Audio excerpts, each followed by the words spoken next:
Talvez algumas pessoas não saibam, mas até o século I a.C., no mundo romano, o ano se iniciava em 1º de março. O ano se iniciava em 1º de março. O primeiro dia do ano era 1º de março. E o último era 28 de fevereiro.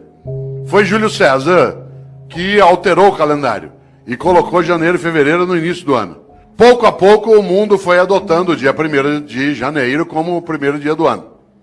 O único país do mundo em que o ano continua começando em março é o Brasil, né, que é um país clássico, né, um país clássico que não aceita essas modernidades de Júlio César, e para nós, em março ainda não começou, né?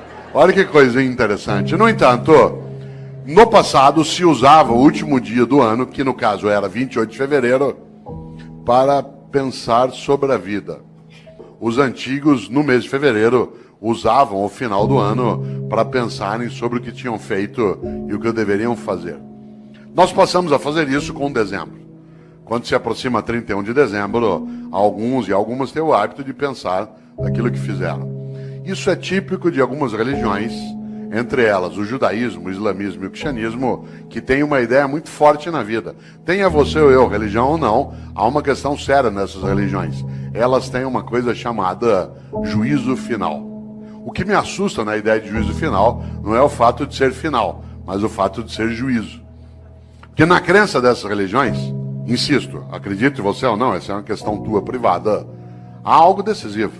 Elas acreditam que ao final da tua existência, a divindade vai te chamar no canto e falar, vem aqui para um particular.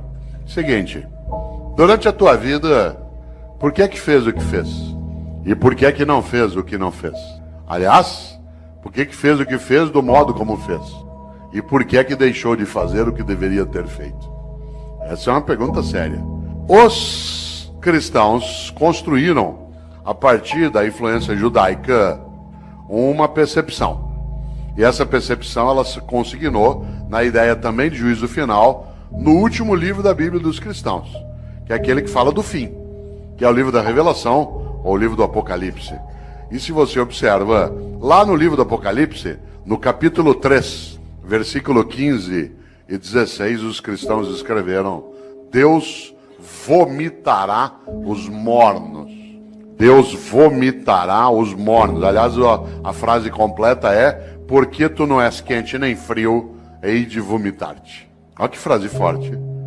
Conhece gente morna? Gente que não é quente nem fria, gente que é mais ou menos, que é quente ou frio não, que não cheira nem fede. Sabe gente morna?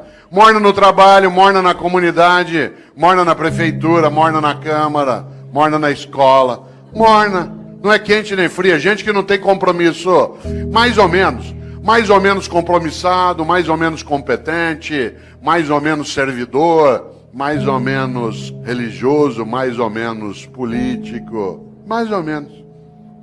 Deus vomitará os mornos. Sabe aquela pessoa que é morna? Morna no casamento. E aí, como é que tá o casamento? Tá ruim com ele, pior sem ele. Morna na comunidade. E aí, como é que tá o debate em Campinas sobre a política? Vamos levando, né?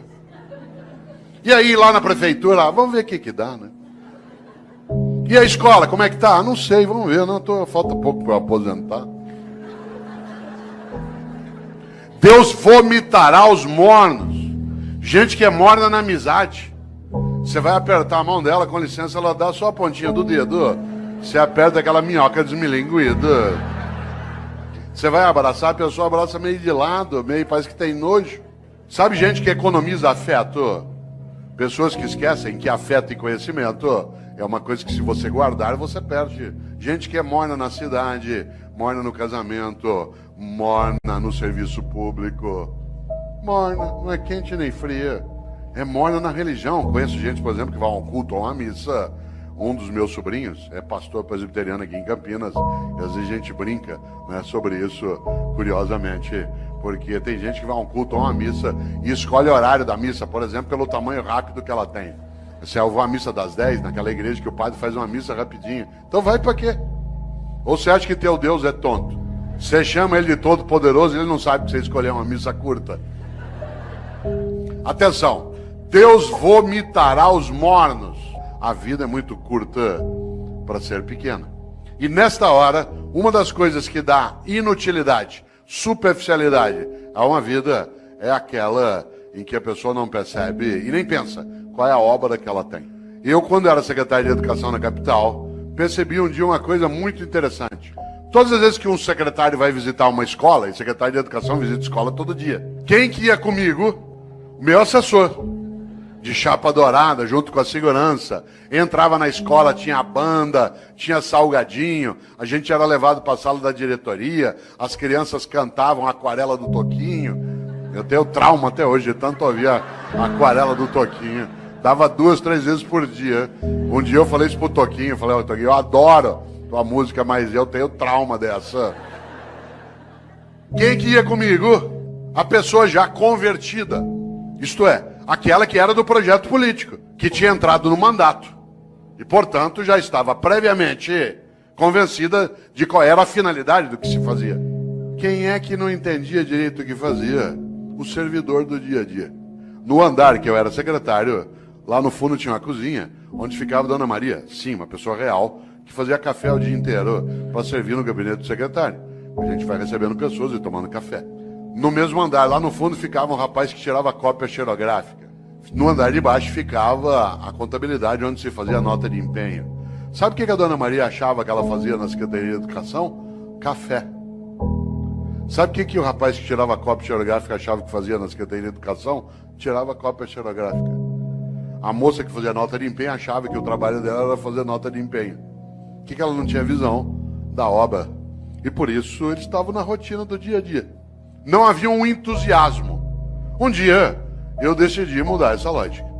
E decidi que em vez de ir comigo visitar a escola, com banda, com merenda, com criança, com tudo, em vez de ir quem já estava convertido, era melhor levar pessoas do dia a dia da secretaria. A primeira que foi comigo foi Dona Maria, com uma novidade. Primeiro, andar no carro do secretário. Segundo, no banco de trás. Terceiro, joelho com joelho. E ao chegar na escola comigo, chegar lá na escola, em vez dela ir fazer o café e servir, ela ia ser servida. E ela entrava e via a banda, e via as crianças, e via a reforma da escola. Vocês não fazem ideia. Quando a Dona Maria voltou, a partir dali era outra Dona Maria.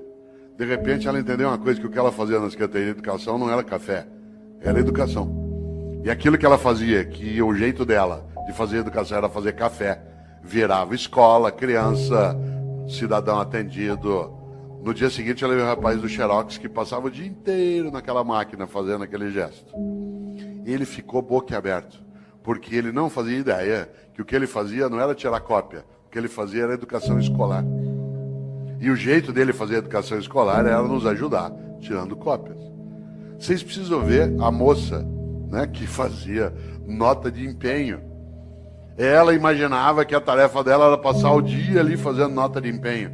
Quando ela viu que as notas de empenho viravam reforma, criança, comunidade, criança brincando, estudando, ela ficou boquiaberta. O que ela não tinha entendido? O propósito. O propósito. Isto é, qual era a obra dela? A obra não era fazer nota de empenho, era construir educação escolar numa comunidade. Usar os recursos de maneira adequada para elevar a vida. A partir dali, tanto faz quem era o governo. Por isso, vida com propósito. Algo que é muito perigoso, que é gente morna. Porque essa gente morna, ela, de maneira geral, ela acha que o que ela faz é só aquilo como um emprego. Isso é comum. Isso é comum, inclusive, a pessoas que no dia a dia, você sabe, eles argumentam que ele vai ser mais ou menos, também pelo salário que me pagam. Você já imaginou esse princípio aplicado ao corpo de bombeiros? Tua casa está pegando fogo, já apagaram a sala, a cozinha. De repente você olha e o bombeiro está enrolando as mangueiras, guardando. Fala, onde você vai? Ué, 5 horas, é o meu horário. Então, mas tá pegando fogo lá. Não, mas é o meu horário, me paga até essa hora. Já imaginou um cirurgião no hospital fazendo uma sutura de apêndice? Tem que dar 20 pontos na sutura ali no teu ponto de Mark Barnes para poder fechar direitinho, porque não tem equipamento para fazer laparoscopia. O que ele faz? No 8º ponto, fala, vou parar aqui mesmo pelo que me pagam. 8 pontos tá bom já. Você já imaginou? Você sabe que há pessoas que se conduzem desse modo no cotidiano. Obviamente que eu não estou falando de trabalhar sem remuneração, estou falando de outra coisa. Da capacidade de entender o quanto que a vida é muito curta para ser pequena. E algumas pessoas se apequenam no modo como se relacionam na atividade que desenvolvem. Por isso, volto eu aqui a uma questão: qual é a tua obra? Quando você se for e você se vai, o que vai ficar?